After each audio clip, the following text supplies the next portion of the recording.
میرے حضرت عبادت میں لطافت خوب رکھتے ہیں، رہے تقویٰ پہ چلتے ہیں، فقاہت خوب رکھتے ہیں۔ وہ بحر معرفت کے بحر الفت کے شناور ہیں۔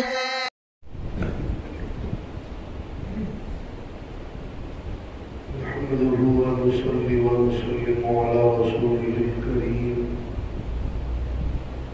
من يومنا هذا إلى يوم الدين. أما بعد فأعوذ بالله من الشيطان الرجيم. بسم الله الرحمن الرحيم. هو الذي خلقكم فمنكم كافر ومنكم مؤمن واللہ بما تعملون بصیر. آج کا دن بڑا ہی قیمتی دن ہے. اللہ تبارک و تعالیٰ کی نعمت، یہ جو ملک ہمیں ملا ہے، اس پر شکر ادا کرنے کا دن ہے. دنیا کے اندر بہت سے ممالک ایسے ہیں کہ جو قومیت کی بنا پر وجود میں آئے، کوئی لسانیت کی بنیاد پر وجود میں آئے ہیں. یہ واحد وہ ملک ہے کہ جو اسلام کی بنیاد پر قائم ہوا ہے. دنیا میں نظریاتی ملک اور بھی ہے، کوئی کمیونسٹ ہے، چین ہے، روس ہے، یہ بھی نظریاتی ملک ہے. اسرائیل ہے، وہ بھی نظریاتی ملک ہے. پاکستان یہ بھی نظریاتی ملک ہے. اب پاکستان کا نظریہ کیا ہے؟ کس بنیاد پر یہ وجود میں آیا؟ یہ چیز آج ہماری عوام کے سامنے سے اوجھل کرتی ہے. پتہ ہی نہیں ہے کہ پاکستان کس بنیاد پر یہ وجود میں آیا، کیوں قائم ہوا تھا، بنیاد کیا تھی. یہی آیت کریمہ جو میں نے تلاوت کی ہے، آپ نے سنا ہوگا یہ مقولہ مشہور کہ دو قومی نظریہ، یہ اس کی بنیاد تھی. دو قومی نظریے کی بنیاد پر یہ ملک وجود میں آیا.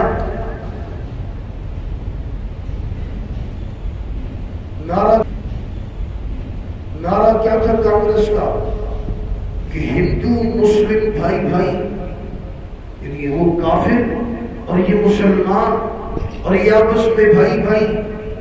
کہا نہیں، اگر اس نعرے کو تسلیم کر لیتے کہ کافر اور مسلمان آپس میں بھائی بھائی ہیں، پھر پاکستان کا وجود ممکن ہی نہیں تھا. اس وقت یہ دو قومی نظریہ کہ کافر الگ ملت ہے، مسلمان الگ ملت ہے، وہ الگ قوم ہے، یہ الگ قوم ہے.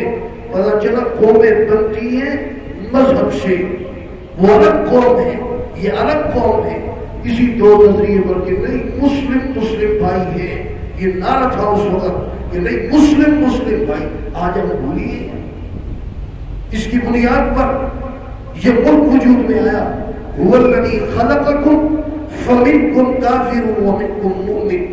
اس ذات نے جس نے تمہیں پیدا کیا، فمنکم فا ہے جس کو ترجمہ ہم پس سے کرتے ہیں. یہ پھر سے پہلے سب ایک تھے، بعد میں کفر اختیار کیا، تو بعد میں جب اسلام سے ایمان سے نکلے لوگوں نے کفر اختیار کیا تو دو حصوں میں تقسیم ہو گئے، فمنکم کافر ومنکم مؤمن. بس پھر تم میں سے بعض کافر ہو گئے، بعض مومن ہو گئے. تو یہ ہمارا وہ اصل نظریہ ہے جس کی بنیاد پر یہ ملک وجود میں آیا. اس نظریے کو ہمیں یاد رکھنا چاہیے کہ مسلمان پوری دنیا کا کہیں بھی ہو، آج اس ملک سے لوگ کیوں ڈر رہے ہیں؟ اس کی ایک وجہ یہ ہے کہ اس نظریے سے ڈرتے ہیں، اور دوسری وجہ اس کسب و کرسی کے عالم میں بھی آج یہ ایک قوت ہے۔ ان دو وجوہات سے یہ ملک جو اس کے دشمن ہیں ان کی آنکھ میں رکھتا ہے۔ بعض لوگ چاہتے ہیں کہ بھئی دیکھو، جب بھی اس ملک کے اندر کوئی الگ واقعہ پیش آتا ہے، کوئی بھی حادثہ رونما ہوتا ہے، تو فوراً یہ دیتے یہ دیکھو یہ بنتا ہی نہ، بننے کا فائدہ کیا ہو؟ آج لوگ یہاں کرپشن کر رہے ہیں، چوری کر رہے ہیں، ڈاکے ہو رہے ہیں، قتل و غارت گری کا بازار گرم ہے، رشوت ستانی ہے، یہ سب کام ہو رہے ہیں۔ جو اس کے دشمن ہیں ان کی آنکھ میں رکھتا ہے۔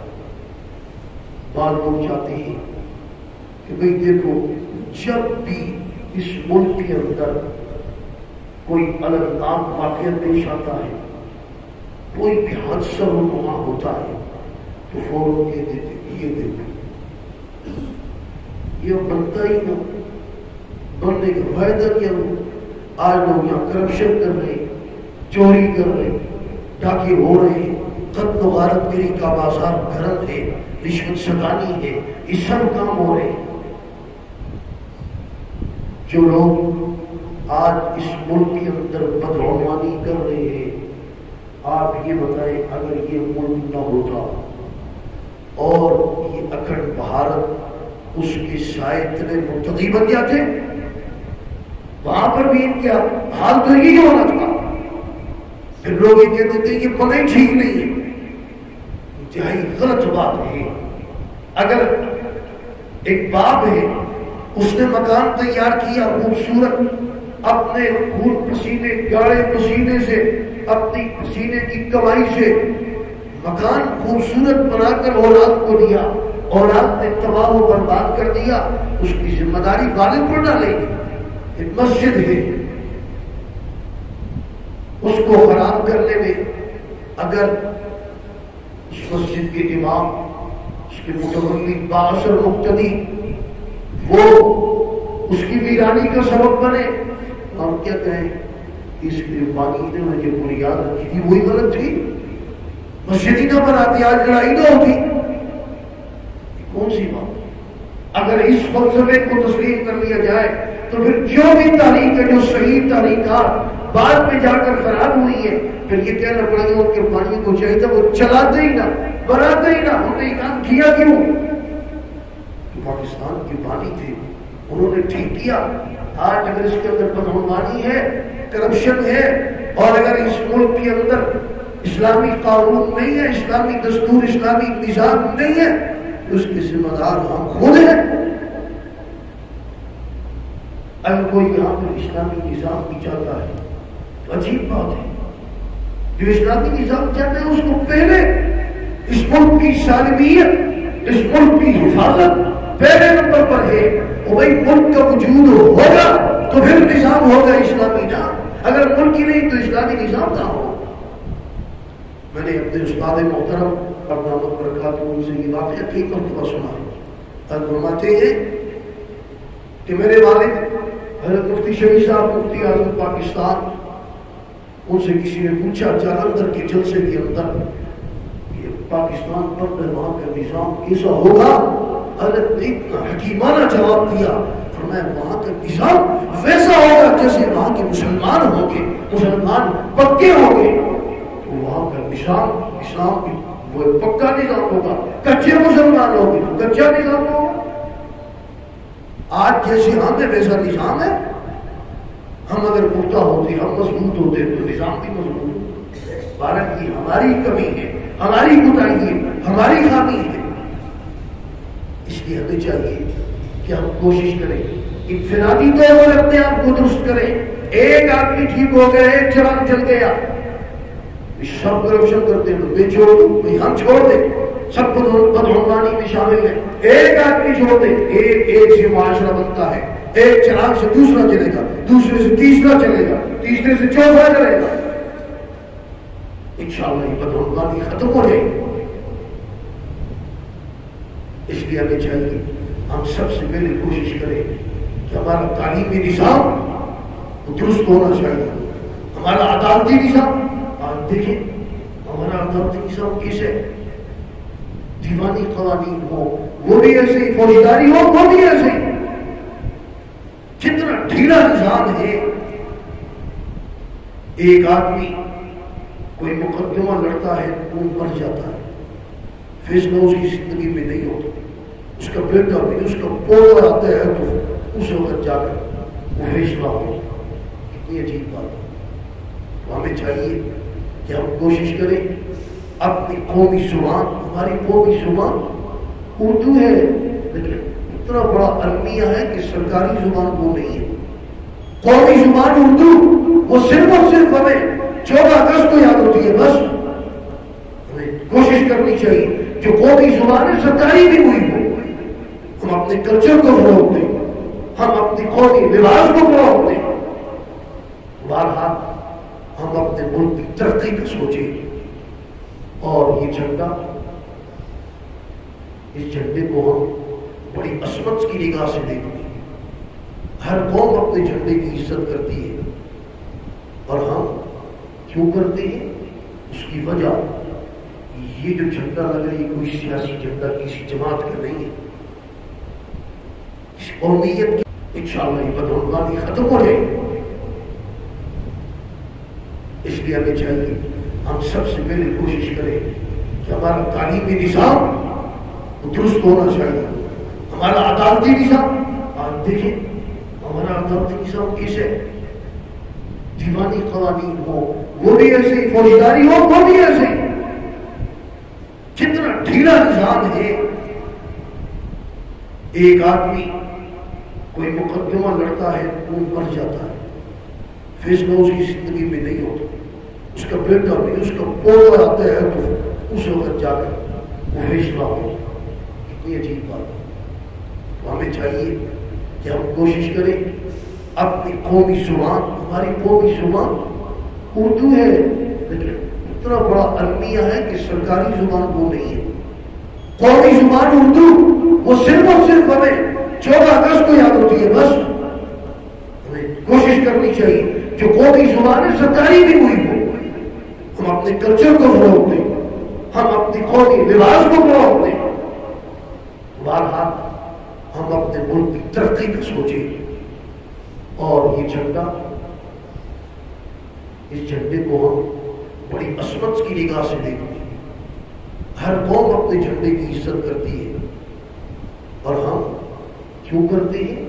اس کی وجہ یہ جو جھنڈا لگا یہ کوئی سیاسی جھنڈا کسی جماعت کا نہیں ہے, اس قومیت کا نہیں ہے. اور اس جھنڈے کی عظمت کیوں ہے, توجہ رکھنا. ہر قوم کرتی ہے. آپ نے سنا ہوگا غزوہ موتا کے موقع پر ایک سپہ سالار شہید ہوا, دوسرا تیسرا حضرت جعفر طیار, ان کے ہاتھ میں جھنڈا, ہاتھ کٹا, منہ سے پکڑ لیا. جھنڈے کی عزت ہر قوم کرتی ہے. اور اس کی عزت و عظمت کیوں ہے؟ اس کی عزت و عظمت زیادہ ہے. وہ کیوں؟ یہ وہ جھنڈا ہے, یہ وہ جھنڈا ہے جو جب 14 اگست قائد اعظم مرحوم جو اس وقت کی گورنر جنرل تھے, سب سے پہلے جب اس جھنڈے کو لہرانے کا وقت آیا تو آپ کی اور میرے اکابر حضرت مولانا علامہ شبیر احمد عثمانی جو دارالعلوم دیوبند کے اندر استاد الحدیث مسلم شریف پڑھاتے تھے, یہ پاکستان جسے ہم مغربی پاکستان شاہی عام کریں, سب سے پہلے پرچم کشائی کی تقریب ہوئی تو اپنے مقدس ہاتھوں سے شیخ الاسلام علامہ شبیر احمد عثمانی دیوبندی نظر اللہ مرقدہ انہوں نے پرچم کشائی اور مشرقی پاکستان ڈھاکہ میں قائد اعظم مرحوم کے کہنے پر وہاں پر مولانا ظفر احمد عثمانی نور اللہ مرقدہ جو حضرت حکیم الامت مجدد الملت مولانا اشرف علی صاحب تھانوی نور اللہ مرقدہ کے سگے بھانجے ہیں، اعلان السنن کے مصنف ہیں، انہوں نے وہاں پرچم کشائی کی۔ ہمارے بزرگوں نے سب سے پہلے اس پرچم کو ایک آزاد جو ہمیں ملک ملا اس کی فضا کے اندر لہرایا، ان بزرگوں کے ہاتھ سب سے پہلے۔ آج یہ چیز عوام سے بالکل یہ روح ایک روح تو دکھا رہے ہیں، یہ روح بالکل روشن کر دیا ہے، پتہ ہی کسی کو نہیں پوچھ کو گئی یہ کون سے بزرگ تھے اور جن کی یہ قربانیاں تھیں۔ اگر حضرت تھانوی نور اللہ مرقدہ مسلم لیگ کی تائید نہ کرتے تو اس کے اندر جان نہ پڑتی بیروجی۔ حضرت تھانوی کے تائید کے بعد اس میں روح پڑی۔ آج یہ ملک وجود میں لوگ کہتے ہیں کہ جو عشائی مسجد کے بالکل پہلو میں آرام کر رہے ہیں، ڈاکٹر علامہ اقبال مرحوم، انہوں نے نظریہ پاکستان اس کو پیش کیا، لیکن حقیقت یہ ہے کہ بہت بڑے ابھی حضرت مولانا عبد الماجد ریاضی وہ فرماتے ہیں کہ ہم نے یہ بات حضرت حکیم الامت مجدد الملت سے سنی کہ انہوں نے ایک الگ ریاست مسلمانوں کی ہونی چاہیے، اس کا وجود ہونا چاہیے، نظریہ حضرت نے پیش کیا 1928 میں۔ اور ایک بات اور ہے جو مشہور ہے، یہ پاکستان کی جو نام ہے نا پاکستان، ویسے مشہور ہے کہ حضرت ڈاکٹر علامہ اقبال نے اس کو تجویز کیا، انہوں نے نہیں کیا۔ بیان اقبال کا پرجوش البردار تھا چودھری رحمت علی صاحب مرحوم، انہوں نے یہ نام تجویز کیا۔ بہرحال آج کا دن شکر ادا کرنے کا دن ہے کہ اللہ نے ہمیں اتنی بڑی نعمت عطا کی اور اس کے